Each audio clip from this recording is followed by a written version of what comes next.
I am Eric A. Shoemaker. I'm Austin Hill. I'm Molly Judge. And I'm Brian Abbott.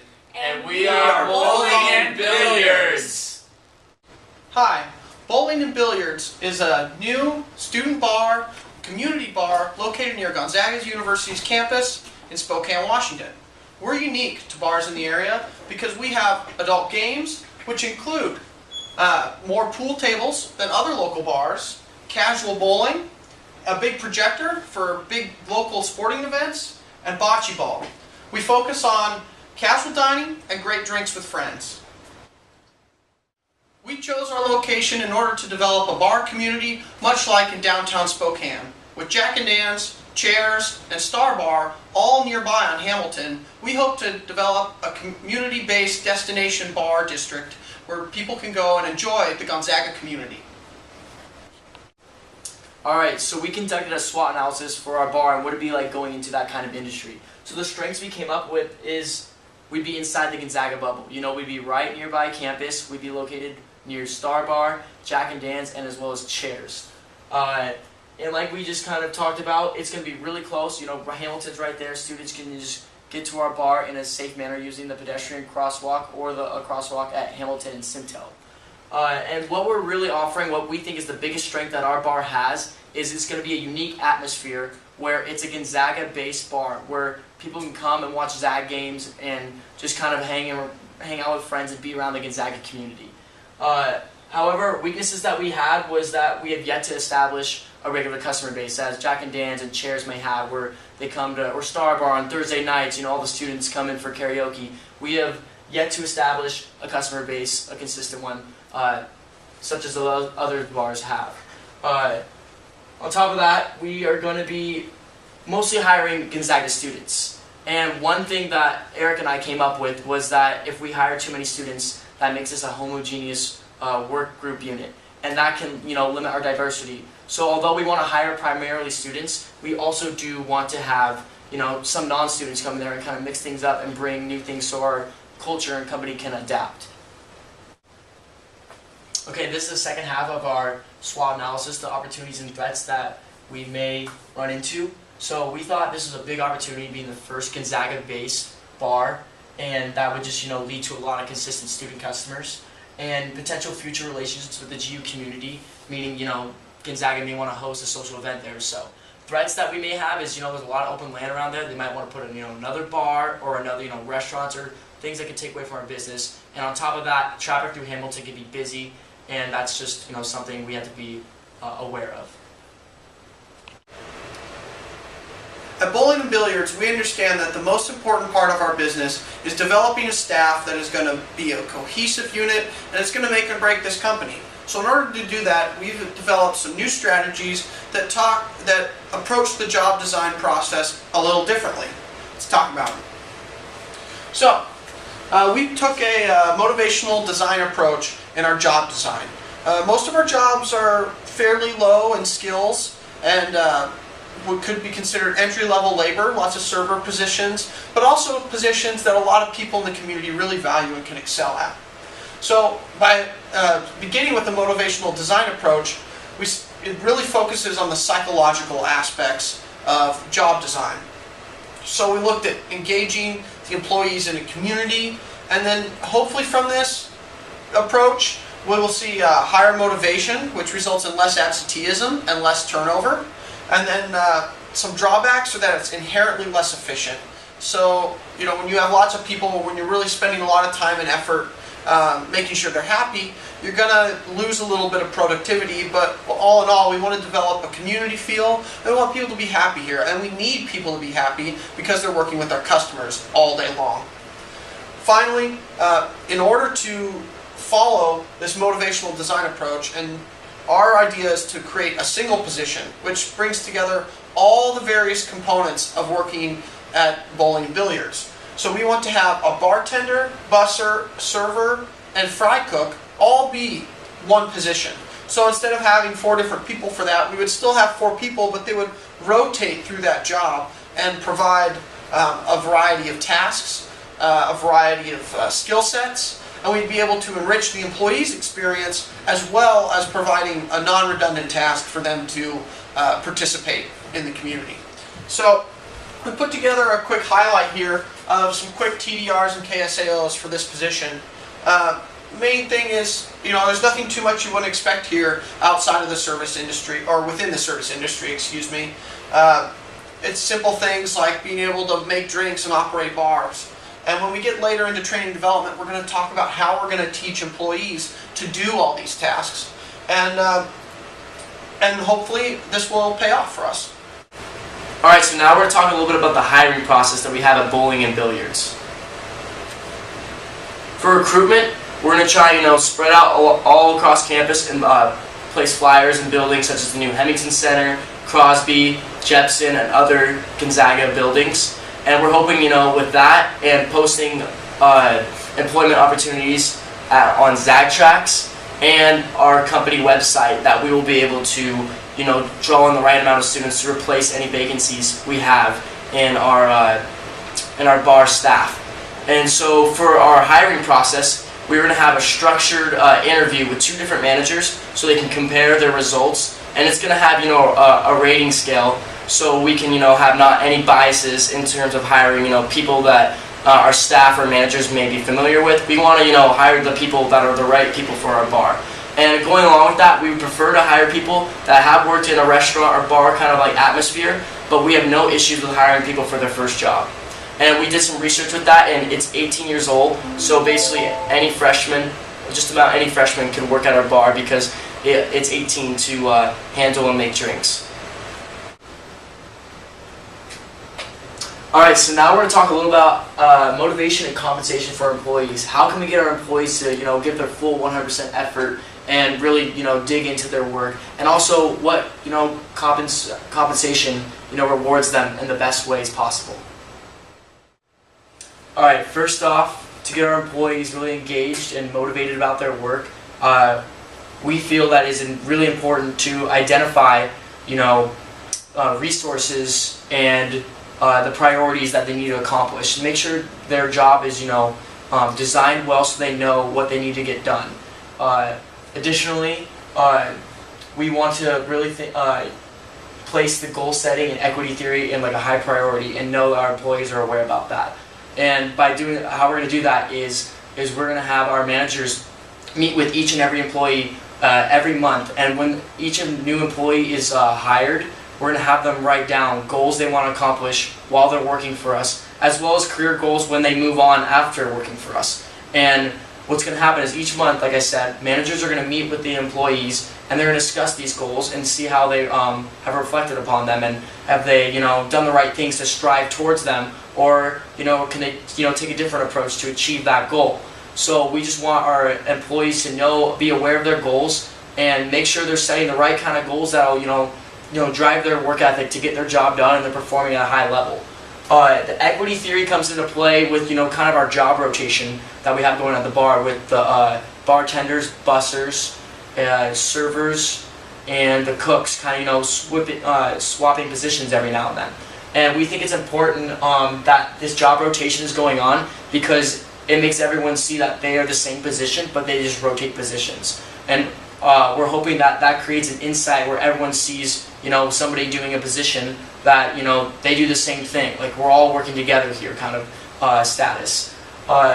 And furthermore, we just all really feel that if you can get every employee to think and feel that they're working towards a common goal, and they see everyone as a unit, then your business can be very successful. You're going to achieve a lot of great things. And so if we could create an organizational culture, which we're trying to do with hiring primarily Gonzaga students, we think that everyone can kind of view each other as peers, relatively the same age, and they're working there for the same reason. They're working to earn some money and have a good time.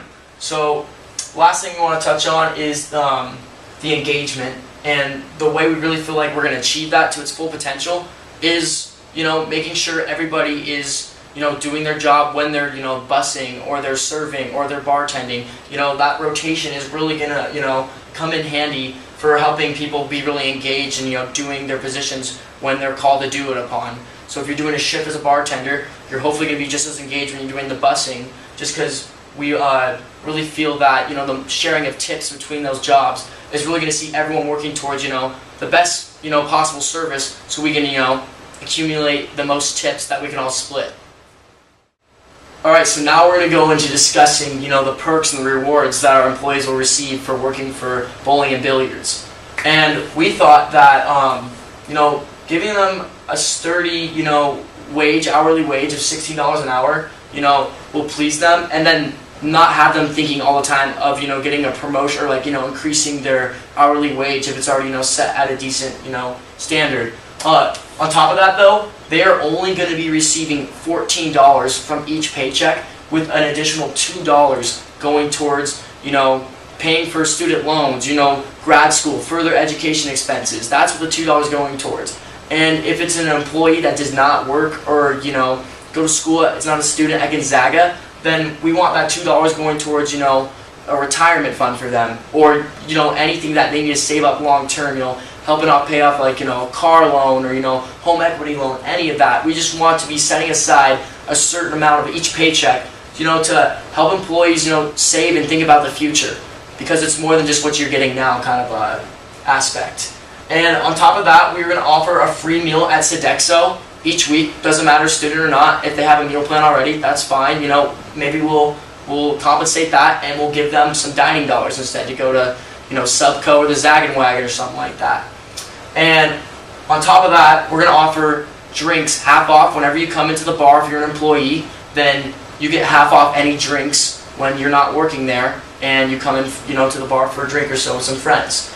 And additionally, the last thing that this is kind of, we didn't decide on it all that much, but we just want to make sure there's flexibility for each employee to have with their compensation. If they say, hey, I only want to get paid $10, $2 of education expenses, and then maybe $4 going to something else, we're okay with that. We want them to help us design how they want to get paid. We want to know what's going to make them work hard and help them be completely satisfied working for our company. So we're going to be very flexible in terms of letting the employees kind of almost choose their compensation for their hard work. Employee retention. Apart from motivating the workforce and getting our employees to come and work, perhaps even more importantly, we don't want them to leave us. Especially because we are a small business with around 30 employees, give or take, once we set up shop. Employees leaving our business and the fallout that happens, especially with social media and other forms of communication these days, would quite frankly be nothing short of catastrophic. During our presentation, we will talk about keeping the team together, commitment to the team, letting our employees go, a great sorrow to us all, and then finally, fairness in the workforce. On keeping the team together, the first thing I want you all to understand, Venture Investment Group, is that we will be promoting promotion from within whenever possible. We want to do this because we want to emphasize to the employees that hard work, success, dedication to the firm, all these things are not just what we demand of you, what we require from you every day. They are things that yield results. If you work hard for us, if you strive to be a wonderful employee, if you strive to be part of the team, part of the community, we recognize that as business partners at Bowling and Billiards, and we promote you. We will also be coaching our managers on brief but meaningful praise. Think Venture Investment Group, as members, as people, hasn't there been a day when you'd been feeling down, you'd been working hard, a friend, a colleague, a family member says, "Good job, by the way, we really appreciated that." And that just suddenly makes you feel better? Gives that day a rosy glow? Well, that's exactly what we think we'll do with our employees. Keeping them happy, keeping them productive, keeping them working, and above all, wanting to come back to us next day for that next shift as a bartender when we entertain our customers at Bowling and Billiards. In other words, we want our management and our supervisors not to be superiors, not to be drill sergeants, not to be that dreaded word, bosses. We want them to be colleagues. We want them to be friends who are working with us as part of the team to promote our company, our business, our future. As such, we feel that we have a strong relationship with Gonzaga community and our ties to the Gonzaga University. Cura Personalis, development of the mind, body, and spirit. We develop our education, work skills, and dedication. We like to think we apply Cura Personalis towards bowling and billiards. Each employee, furthermore, shall be evaluated on a case-by-case basis in order to determine which benefits, as discussed by our business partner, Brian M. Abbott, will be most beneficial for that particular employee. Not everyone is motivated by a free meal at the bar, but perhaps they will enjoy rolling a bowl down the bowling alley, or playing bocce ball, or some other form of entertainment, or maybe they just need a good drink. As such, we are focused on the commitment to the team. And above all else, we strive for affective commitment. These are the people who love their jobs. They want to come to us. We want to encourage them. We need these people at our workplace. We want them to come.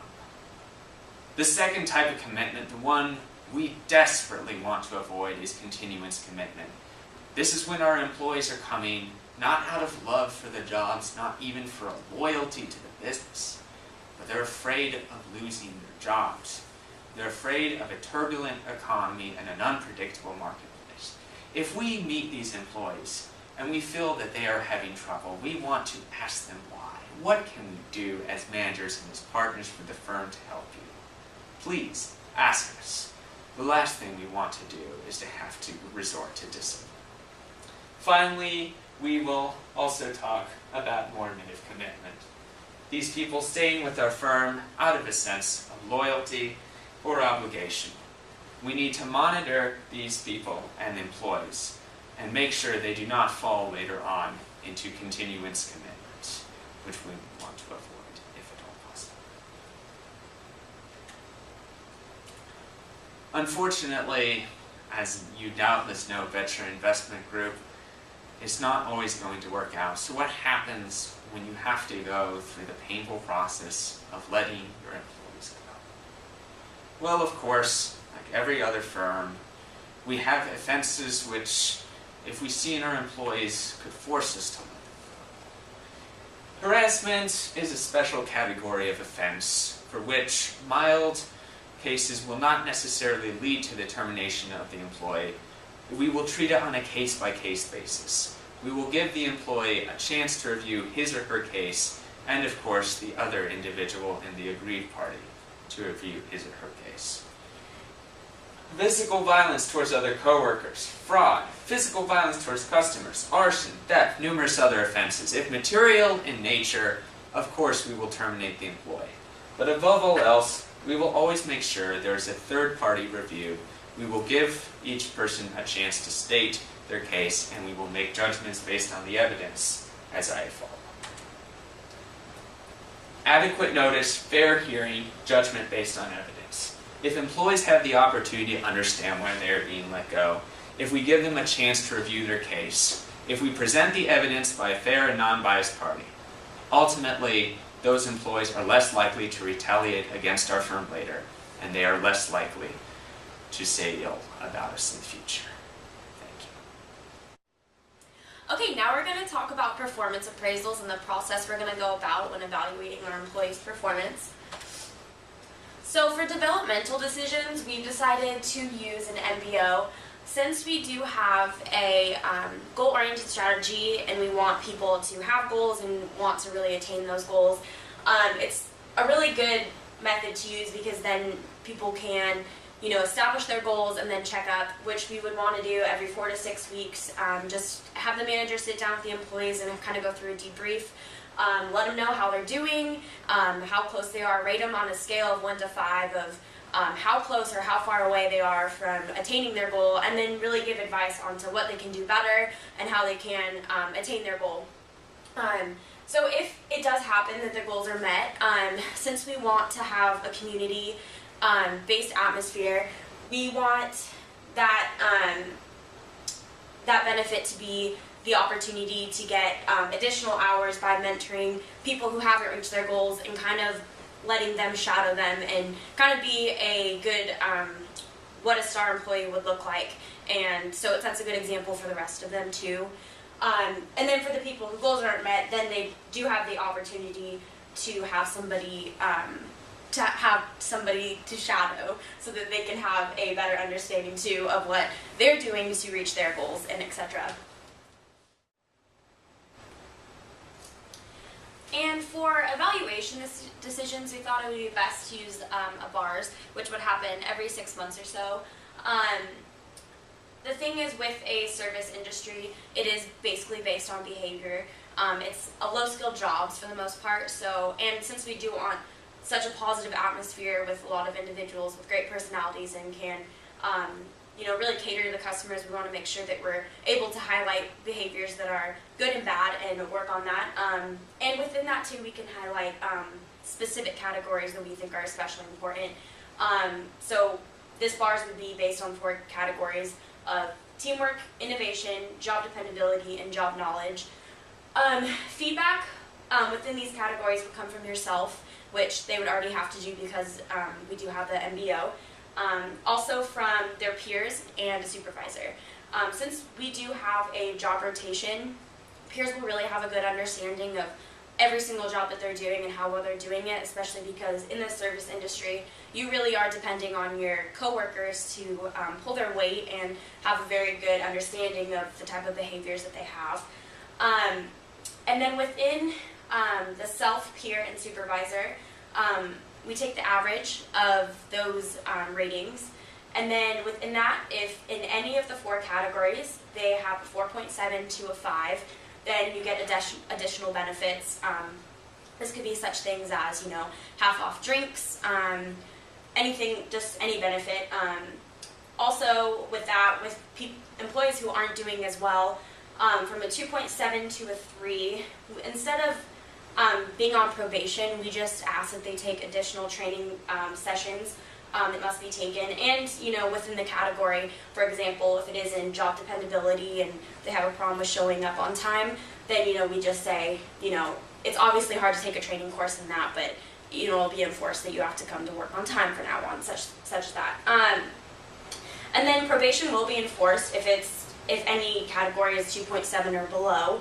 And basically, since with MBO we're meeting every 4 to 6 weeks, the manager will reevaluate the BARS in that category from the next time they meet, and if they haven't improved, then they get a demotion.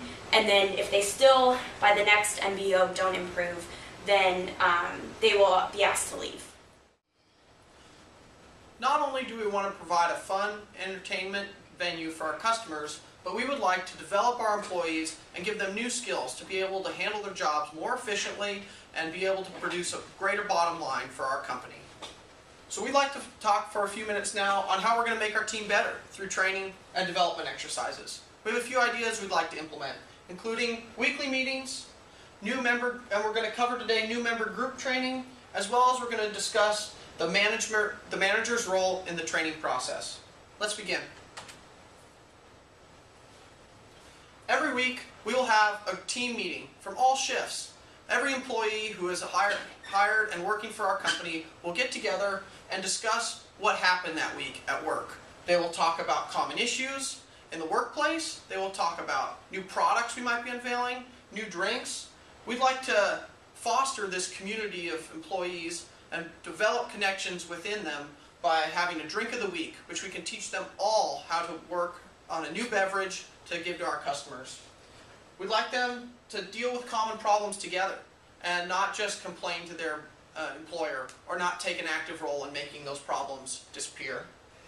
And we'd like to also identify a performer of the week for some sort of non-monetary award to develop, once again, that sense of community in the workplace. Finally, we're going to let our employees know where our business is going. We're going to share our strategy so that they can help us develop development tasks and identify issues where they need to grow in the future. Now, when we get a new employee, we can't expect that employee to know much. The service industry is an entry skill level industry, and while we can have some people who know the ins and outs of the service industry, we're going to have to start many from scratch.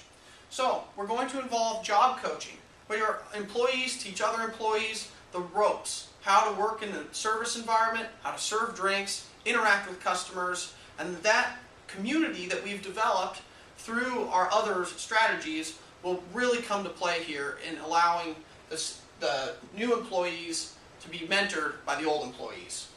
We're going to slow our job rotation, which we discussed about earlier, for new employees so that they can get acclimated to a role in the short term before moving on to other roles in the long term. We're also going to make sure that that employee has a clear definition of the task that's required at that position, as well as a clear presentation of rewarded behaviors so that they know how to behave the right way in accordance with the ethos of our company. But more importantly, we need to make sure our training programs are working. So we're going to focus on the input-output process model to make sure that the training is going well and that we're seeing results from our employee development. We're going to focus on qualitative results such as productivity. We can look at the number of drinks they make in an hour or the number of customers they serve. The quality. While that's a little more qualitative than quantitative, we can look at employee or customer responses to see how our employees are interacting with them. We're also going to focus on team participation and the new idea generations coming from all staff members. That's another great way to see whether your training programs are fostering new development. Finally, this program will not work without the clear direction of a manager. A manager's role is to not only train and develop the employees, but to communicate it to the owners. So they need to be able to say, we need more training, we need less training, this is the kind of training we need. That's very important, and it needs to come from the managerial level. They need to communicate what the company is about and what we're doing in order to make their efforts worthwhile. They need to understand where the group is, especially in the early formation stages at the foundation of the company, along the Tuckman's 5 stages of group development. Whether the group is forming, storming, norming, performing, and hopefully we're not adjourning, the manager needs to know where they're at and provide support. We'd like our staff to get to the norming and performing stages as quickly as possible to have an efficient workplace. But if our group is storming, there isn't a clear leader available, our manager needs to step up, define themselves as a leader, and move us into a more productive phase. Finally, they need to be aware of these common problems and develop training models in conjunction with our efforts that address these issues, such as social loafing, blockage of production, any negative behavior. We need to inform the employees, and that direction will come from the manager. As my fellow business partners have already mentioned for bowling and billiards, we are a team. We provide for the employee. We provide for the customer. We pursue a differentiation strategy, in other words, seeing that the employees are the most important part of our success. We're not just raising employees to use as a product and then to dump back out there into the real world once we're done with them. Once they've done their 4 years at Gonzaga, oh, well done, chop chop, off you go. No. We believe in Gonzaga's motto as our very motto, our creed, our philosophy for bowling and billiards. Cura personalis. When our employees leave bowling and billiards, if they do not become managers or partners of the business later on, we want them to have education.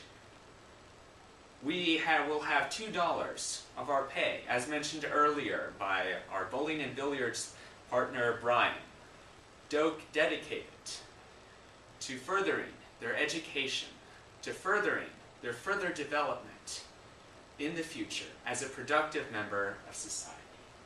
We will further their work skills. Any work skills are better than no work skills at all when we are applying for that first serious job, which will set us forth on a career that will embark on a long and successful life. We foster dedication. We want our employees not to just be competent in our jobs. We want them to love what they do. We want to foster that effective commitment.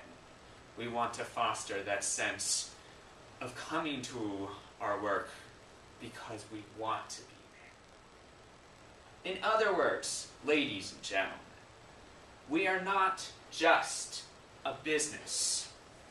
Because a business is where you go to work from your 9-to-5 jobs. And when you go to leave, driving back home. And then you go to work again the next day. Repeat, ad infinitum from the cradle to the grave. No. We are a team. And most importantly of all, we are a community. We foster the mind, body, and spirit of our employees. We are bowling and billiards. Venture Investment Group for considering our business proposal. Thank you to my business partners, Molly Aaron Judge, Austin M. Ilk, Brian M. Maddett. Together, we hope you will consider our business proposal and realize that our project will be a flourishing for all. Thank you.